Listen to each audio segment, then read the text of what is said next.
Awakening, Transcendence, and the Return to Focus, Part 2, posted on November 21st, 2011. Awakening to the truth of your being nature and understanding the dynamics of your human nature is all part of Phase 2, where you are deepening in the true understanding of all your aspects. However, unless you realize that in the end all the understanding is essentially so you can let go of trying to control your life through mind's limited intelligence and trust the force of your life stream to take charge, you may end up becoming a pundit or scholar who knows a lot about the swimming pool but has never really dived in it.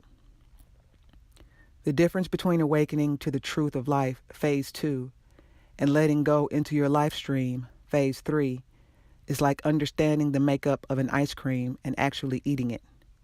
No matter how intelligently you understand how an ice cream tastes, you cannot know what it really tastes like until you eat it. So awakening to the truth of your wholeness is the starting point.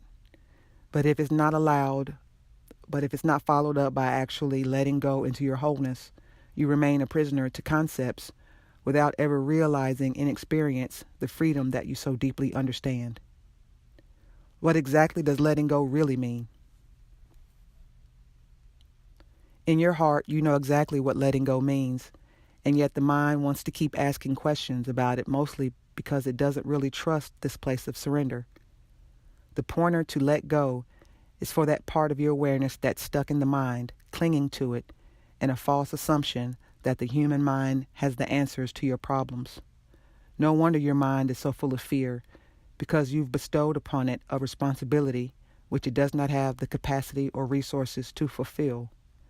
You're asking your mind to take charge of your life with its limited external conditioning, using its limited intelligence and vision, is like asking a 10-year-old kid to take charge of a multinational corporation. The mind can never know the future. It can only make projections based on its past. The mind does not have the bigger picture. It can only make assumptions based on its limited vision. The mind has no clue what's the right decision. It can only make guesses and shoot in the dark. The mind's intelligence is purely mechanical, and its job is to take care of mechanical chores, like operating a computer, learning a language, keeping events in memory, regulating the body's processes, recording nerve impulses and sensory inputs, etc. It's basically a computer with a certain natural programming in it and with the capacity to be programmed through external feedback. As long as the mind is used as a tool for certain practical purposes, it's fine. But when you depend on your mind to figure out your life, it's a scary place to be.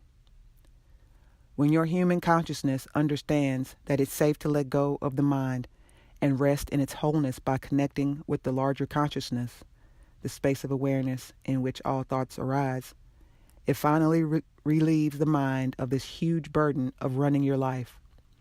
A lot of your mind's CPU, or processing, gets freed up as your awareness stops feeding it so much attention and starts resting in the space of letting go. This allows your mind to come back to its natural movement, and this automatically allows the attraction of a reality that feels congruent with the natural makeup of your human form. This is basically when you enter Phase 4, the beginning of your effortless natural expression. Letting go happens in layers. It's extremely rare, or even impossible, for a human to let go of their mind dependence overnight. As awakening or the understanding becomes more stable and deep, in a being there is less and less resistance to letting go as one begins to trust the movement and intelligence of their life stream. As you start letting go, you will notice old realities that are no longer congruent with your aligned vibration start to crumble. Adyashanti, a renowned spiritual teacher, put it very aptly. Everything that's not in integrity will come crumbling down. And what begins to take root is a new reality that's congruent with your true nature as this human being. So be willing to allow the deconstruction of your old reality as Phase 3 continues. Rest assured that the only realities that will be brought down are realities that have been the cause of your suffering and struggle. As this process of letting go continues, internally and externally, you notice a congruent reality emerging quite effortlessly. You seem to align with the life that feels most natural to you, which suits your aptitude and inclination as this human mind. You also see yourself becoming a more authentic person, where you are no longer pretending to be someone you are not. All your fake personas start dissolving, leaving you completely transparent. You start aligning with the natural makeup of your mind, whether it's dark-natured or light-natured. Its expression unfolds in a harmony and wisdom. You will also notice, towards the final stages of Phase 3, that your movements are free of resistance because the momentum of negativity in your mind has faded away in power. Phase 4 is what I call effortless existence. It's when you have moved to the other side, burning through all the layers of resistance. Phase 3 is of course the most challenging phase in this whole journey because of tremendous fear that arises in your human consciousness at the prospect of leaving the familiar territory of mind identification and moving into the unknown domain of letting go into your life stream. It can also be quite terrifying to venture into this journey without any assurances, and all these pointers are so you can feel assured and trusting in letting go. Everything I write is from my own natural experience, and hence I can relate to the questions, doubts, and fears people have about letting go. I understand it's a very challenging journey to be on, but I also know that this journey needs to be made to get to the other side of living a life free of inner resistance.